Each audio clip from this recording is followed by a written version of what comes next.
कुबेरो धनद श्रीदः राजराजो धनेश्वरः धनलक्ष्मी प्रियतमो धनाढ्यो धनिकप्रियः।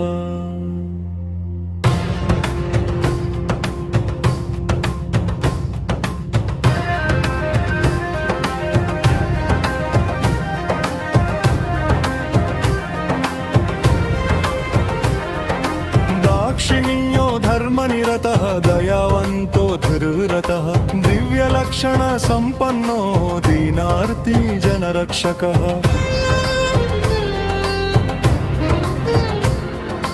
धान्यलक्ष्मी समाराध्यो धैर्यलक्ष्मी विराजितः दयारूपो धर्म बुद्धि कर्म संरक्षणोत्सकः। निधीश्वरो निरालम्बो निधीनां परिपालकः नियन्ता निर्गुणाकारः निष्कामो निरुपद्रवः। नवनाग समाराध्यो नवसंख्या प्रवर्तकः मान्यश्चैत्ररथाधीशः महागुणगणान्वितः। योधिको यजनासक्तः यज्ञभुग्याज्ञरक्षकः राजचन्द्रो रमाधीशो रंजको राजपूजितः।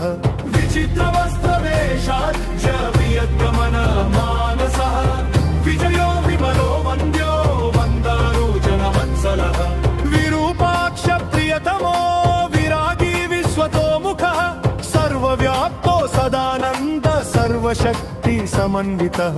सामदानरतवः सौम्यं सर्वबाधानिवारकः सुप्रीतः सुलभः सोमो सर्वकार्यधुरन्धरः। सामगानप्रिय साक्षात् विभव श्री विराजितः अश्ववाहन सम्प्रीतो अखिलाण्ड प्रवर्तकः। भव्ययोद्धक सम्प्रीतः अलकापुर संवासी अहंकार विवर्जितः उदार बुद्धिरुद्दाम वैभवो नरवाहनः। किन्नरेशो वैश्रवण कालचक्र प्रणन्तकः।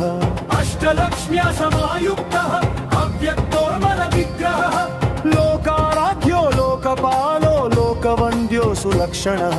सुलभः सुभगः शुद्धो शङ्कराराधनप्रियः शान्तः शुद्धगुणोपेत शाश्वत शुद्ध विग्रहः।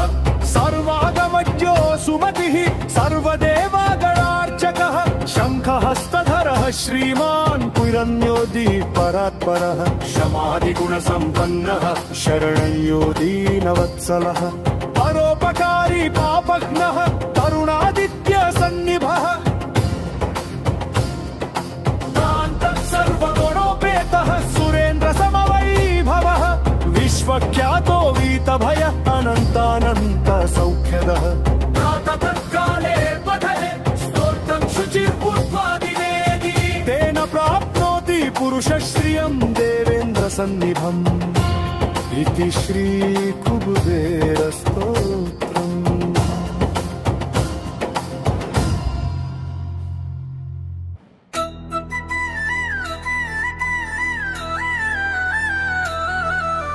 ॐ कुबेराय नमः ॐ धनदाय नमः ॐ श्रीमते नमः ॐ यक्षेशाय नमः ॐ गुह्यकेश्वराय नमः ॐ निधीशाय नमः ॐ शङ्करसखाय नमः ॐ महालक्ष्मी निवास भुवे नमः। ॐ महापद्मनिधीशाय नमः।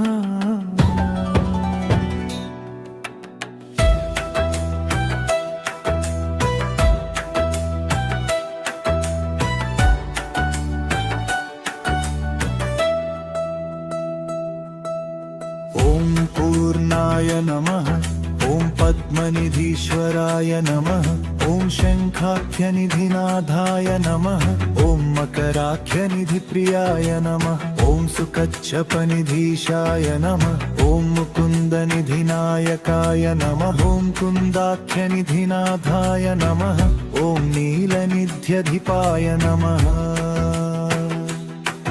ॐ महते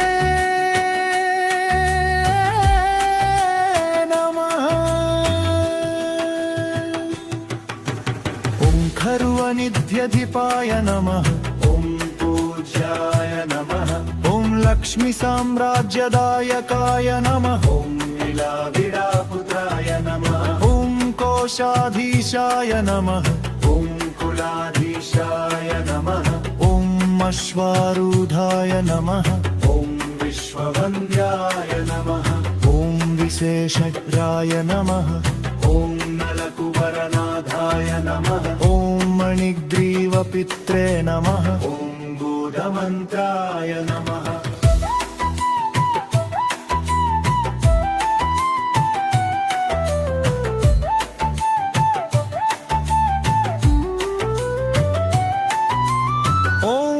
श्रवणाय नमः ॐ चित्रलेखामनप्रियाय नमः ॐ एकपिंशाय नमः ॐ मलकाधीशाय नमः ॐ पौलस्त्याय नमः ॐ नरवाहनाय नमः ॐ कैलासशैलनिलयाय नमः ॐ राजदाय नमः ॐ रावणाग्रजाय नमः ॐ चित्रचैत्ररथाय नमः ॐ उद्यानविहाराय नमः ॐ विहारसुकुतूहलाय नमः ॐ महोत्साहाय नमः ॐ महात्माय नमः ॐ महाप्राज्ञाय नमः ॐ सदा पुष्पकवाहनाय नमः ॐ सार्वभौमाय नमः ॐ अङ्गनाथाय नमः ॐ सोमाय नमः ॐ सौम्यादिकेश्वराय नमः ॐ पुण्यात्मने नमः ॐ पुरुहूतश्रियै नमः ॐ सर्वपुण्यजनेश्वराय नमः ॐ नित्यकीर्तये नमः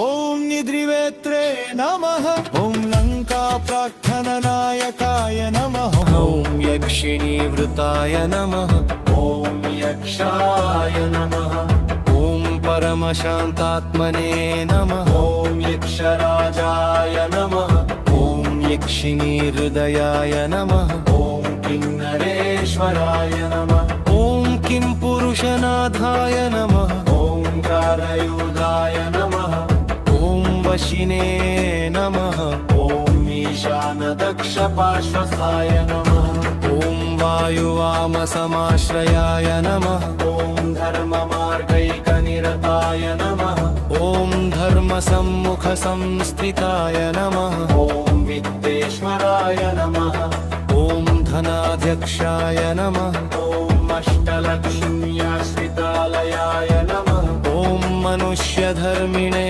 नमः ॐ सद्गुताय नमः ॐ कोसलक्ष्मी समाश्रिताय नमः ॐ धनलक्ष्मी नित्यनिवासाय नमः ॐ धान्यलक्ष्मी निवासभुवे नमः ॐ अष्टलक्ष्मी सदावासाय नमः ॐ गजलक्ष्मी स्थिरालयाय नमः ॐ राजलक्ष्मी जन्मगेहाय नमः ॐ राज्यलक्ष्मी जन्मगेहाय नमः ॐ धैर्यलक्ष्मी कृपाश्रयाय नमः ॐ अखण्डैश्वर्यसंयुक्ताय नमः ॐ नित्यानन्दाय नमः ॐ सागराश्रयाय नमः ॐ नित्यतृप्ताय नमः ॐ निधिधात्रे नमः ॐ निराश्रयाय नमः ॐ निरुपद्रवाय नमः ॐ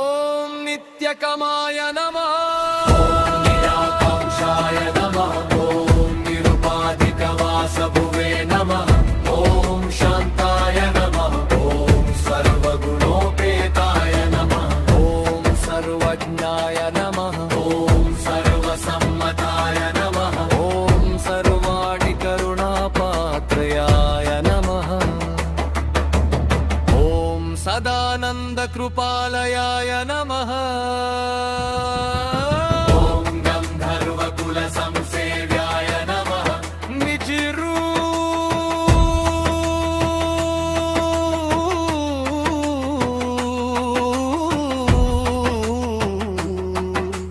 निजरू ॐ सौगन्धिककुसुमप्रियाय नमः ॐ स्वर्णनगरीवासाय नमः ॐ निधिपीठसमाश्रयाय नमः ॐ महामेरुत्तरस्थायिने नमः ॐ महर्षिगणसंस्तुताय नमः ॐ तुष्टाय नमः ॐ शूर्पणखाज्येष्ठाय नमः ॐ शिवपूजारताय नमः ॐ मनघाय नमः इति श्रीकुबेर अष्टोत्तरशतनामावलिः गजलक्ष्मीस्थिरालयाय नमः ॐ अजलक्ष्मीस्थिरालयाय नमः ॐ राज्यलक्ष्मी जन्मदेहाय नमः ॐ सेवा